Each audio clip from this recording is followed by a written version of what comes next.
बदकिस्मती ये है कि उस डिस्ट्रिक्ट में हो गया जो डिस्ट्रिक्ट सबसे पीसफुल डिस्ट्रिक्ट माना हुआ जाता है। तो हमला कहीं ना कहीं इंतजामिया के साथ साथ जो सिक्योरिटी एजेंसीज हैं उनके लिए एक बड़ा चैलेंज होगा। और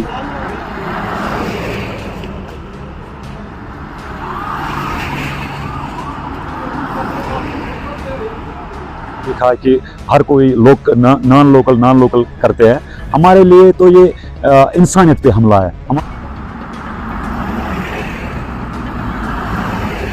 मेस में खाना खा रहे थे, इनके पास कौन सा हथियार था? ये तो अपने पेट पालने के लिए जंग कर रहे थे। पेट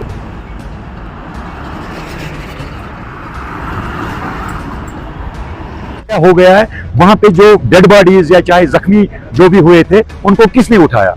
इस गगनगिर हमले के हवाले से एक बड़ी खबर निकल कर आ रही है, जहां पर इस वक्त जाए वारदात पर कौमी तहकीकाती एजेंसी जो है पहुंच चुकी है। और उसके साथ साथ अगर कल शाम की बात करें, कल शाम लगभग जो है तमाम सिक्योरिटी के टॉप ऑफिशियल्स के साथ साथ जो है जिला इंतजामिया भी मुतहरिक हुई और पूरे इलाके को मुहासरे में लेकर तलाशी ऑपरेशन शुरू किया गया था। कल शाम जिस तरीके से 8 बजे के आसपास जरमो टनल के बिल्कुल पास में एक हमला हुआ और उसमें जो है 7 लोगों ने अपनी जान गंवा दी और 5 अफराद उसमें जख्मी है। कुल मिलाकर अगर बात की जाए, इस हमले के बाद पूरे इलाके को मुहासरे में लेकर तलाशी ऑपरेशन शुरू किया गया था, जो इस वक्त भी जारी है। हालांकि मैं आपको बता दूं, इस वक्त मैं जरमो टनल के बिल्कुल पास हूं, जहां पर यह हमला हुआ तो उस हमले से चंद कुछ मीटर की दूरी पर वाक़ हूं। और बताया जा रहा है कि इस वक्त जहां पर यह हमला हुआ है, जाए वारदात पर जो है कौमी तहकीकाती एजेंसी की एक टीम पहुंच चुकी है और कुछ वक्त में और भी कई टीमें यहां पर आ सकती है और दीगर कहीं एक एजेंसियां यहां पर पहुंच सकती है। और इस पूरे मामले को जो है छानबीन किया जाएगा कि आखिरकार ये हमला किस तरीके से हुआ है और इनमें किन का हाथ है। फिलहाल जो बताया जा रहा है कि इस वक्त जो कौमी तहकीकाती एजेंसी की टीम जाए वारदात पर पहुंच चुकी है, वो इस वक्त CCTV के अलावा दीगर जो भी उनके आसपास वहां पर मटेरियल मिल रहा है उस चीज को खंगाल रहे हैं और जो है वहाँ पे जो है फिंगरप्रिंट्स वगैरह भी ले रहे हैं और ये देखा जा रहा है कि आखिरकार ये हमला किस तरीके से हुआ है। आपको बताना चाहूंगा कि वस्ती जिला गांधरबल के गगनगिर इलाके में 2 बड़े प्रोजेक्ट इस वक्त जो है ज़ैर तामीर थे। हालांकि जिस टनल की हम बात करें, जहां से ये रास्ता जा रहा है जरमो टनल के लिए, ये लगभग जो है इख्तिताम पजीर हो चुका था और इसकी इनॉग्रेशन अभी बाकी थी। और इनॉग्रेशन से कबल ये हमला कहीं ना कहीं जो है सिक्योरिटी फोर्सेज के लिए एक बड़ा चैलेंज माना जा रहा है, क्योंकि टनल की जो है इनॉग्रेशन अब बहुत जल्द होने वाले थे। हालांकि इससे कबल जो है इनॉग्रेशन की डेट्स भी मेंशन किए गए थे, लेकिन उसके बाद जम्मू कश्मीर में जिस तरीके से असेंबली इंतखाबात हुए और जो है रिजल्ट्स का 8 तारीख को डेट लिया गया था, उसकी वजह से जो है इसमें ताखीर हुई। लेकिन अब जो है इनॉग्रेशन से कबल इस तरीके का हमला कहीं ना कहीं इंतजामिया के साथ साथ जो सिक्योरिटी एजेंसीज हैं उनके लिए एक बड़ा चैलेंज होगा और ये देखना होगा कि आखिरकार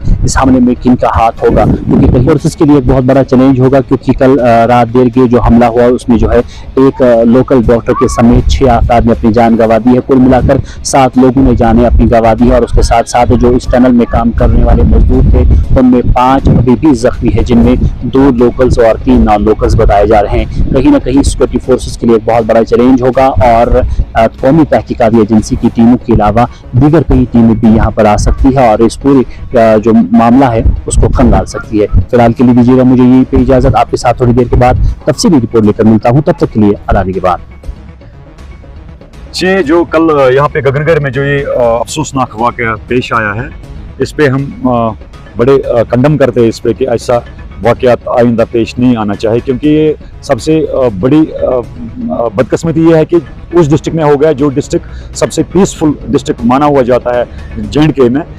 और जहां गगनगिर की बात करें, जैसे हमने सुना ऐसे वाक़ा हुआ कि हमको यकीन नहीं हुआ कि इस जगह में ऐसा होना चाहिए। लेकिन कुछ मीडिया चैनलों पे कल से हमने न्यूज़ में देखा कि हर कोई लोग नॉन लोकल करते हैं।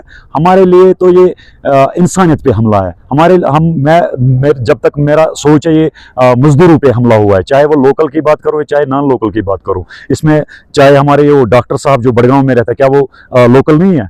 तो क्यों इसको ऐसे बढ़ावा दे रहे हैं कि नहीं जी नॉन लोकल्स पे हमला हुआ है? ये हमला हुआ है, ये कायराना हमला है, ये ऐसे इंसानियत पे हमला हुआ है। ऐसा नहीं ऐसे वाक़ात हमें ये पहली बार हमको ये यहाँ को देखने को मिल रहा है डिस्ट्रिक्ट गांधरबल में, जो गगनगैर में कल रात को ये अफसोसनाक वाक़या जो पेश आया है। लेकिन कुछ सालों से जो ये टारगेट किलिंग्स जो यहाँ पे होती जा रही है, लेकिन मैं रिक्वेस्ट करता हूँ डीजीपी, यहाँ की जो डीजीपी साहब है उससे रिक्वेस्ट करता हूँ, या रिसेंटली जो हमारे सीएम साहब बने हैं उससे, और जितने भी सिक्योरिटी एजेंसीज हैं उनसे मेरी रिक्वेस्ट रहेगी इस पर पूरी अच्छी तरह से छानबीन होना चाहिए।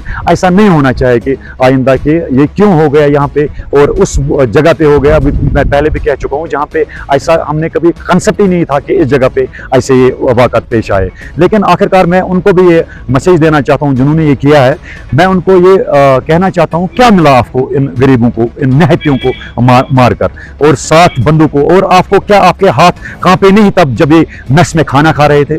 इनके पास कौन सा हथियार था? ये कौन से जंग करने आए थे? यहाँ जंग करने आए थे, और ये जंग करने आए थे बाहर, बिहार से, चाहे पंजाब की बात करूं चाहे जम्मू की बात करूं, ये जंग करने आए थे अपने पेट से, पेट पालने के लिए ये जंग कर रहे थे, पेट पालने के लिए यहाँ पे मजदूरी कर रहे थे। लेकिन ये बड़ा अफसोसनाक है, जैसे हमने ये कल ये खबर सुनी है तब तक मैं ऐसे रात भर सोया भी नहीं हूँ। बड़ा अफसोस हो गया मुझे इस चीज़ पे कि ऐसे वाक़यात आइंदा नहीं होने चाहिए। और मैं रिक्वेस्ट करता हूँ उन चैनल वालों को भी जो ये दिखाते हैं कि नॉन लोकल, ऐसा मत किया करो भाई मेरे, आप जो हकीकत है वो दिखाओ। और सबसे बड़ी बात यह है कि जब वहाँ पे ये वाक़या हो गया है, वहाँ पे जो डेड बॉडीज या चाहे जख्मी जो भी हुए थे उनको किसने उठाया? इसीलिए हम कश्मीर जिंदाबाद कहते हैं। मैं शुक्रगुजार हूँ उन गगनगैर के जो आसपास जो रहने वाले जो भाई है, यार दोस्त है, जिन्होंने उन डेड बॉडीज को उठाया वहाँ पे। उन्होंने हॉस्पिटल, अभी मुझे फ़ोन आया था पीसीआर से, जहाँ पे डेड बॉडी शिफ्ट कर रहे हैं अपने अपने इलाकों में, उधर भी अभी भी हमारे कश्मीर के या लोकल जो यहाँ पे लड़के हैं